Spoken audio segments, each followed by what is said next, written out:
He's got the whole world in his hands. He's got the whole world in his hands. He's got the whole wide world in his hands. He's got the whole world in his hands.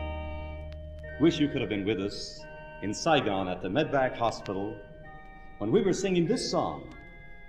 And in the midst of the tragedy of war, this little bit of human interest. For as we were singing this particular song, we remember looking right into the face of a great big Negro sailor propped up in that bed.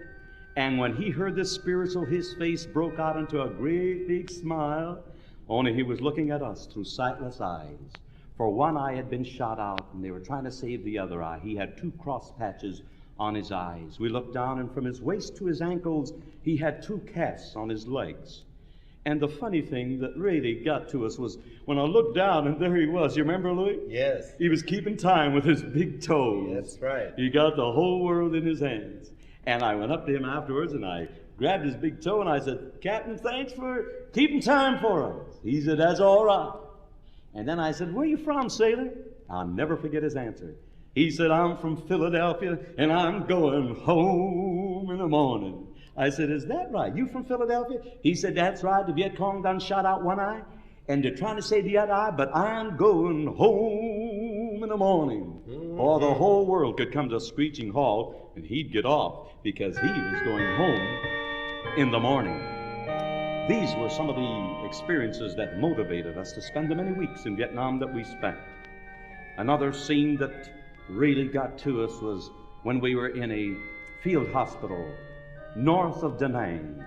And after going through many wards, we found ourselves in one last ward, a Quonset hut affair of a field hospital.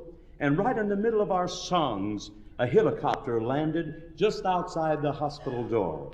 And Louis and I couldn't help but observe as 2 medics ran to that chopper and brought out the badly mangled, bruised, bleeding body of an American GI from Chicago.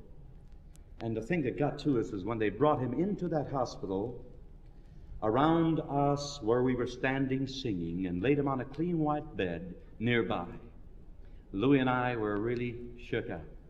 And as we cleared our throats, we remember saying something like this: "Men, do you have one more song you would like for us to sing before we must be on our way?" And as our eyes scanned the audience, would you believe it? Our eyes fell on this GI they just brought down from the mountain. He raised his one good hand, and as he did, the chaplain drew to his side. And in a feeble whisper, we could hear him say, "Chaplain, please ask the men to sing, 'Go Tell It on the Mountain.'" It wasn't easy for us to stand there and to try to smile, but we did through our tears as we sang. For that young man and the other men in that ward, this song, "Go tell it on the mountains, over the hills and everywhere, that Jesus Christ is born."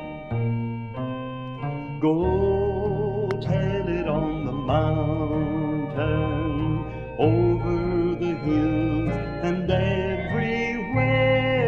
Go tell it on the mountain, that Jesus Christ is born.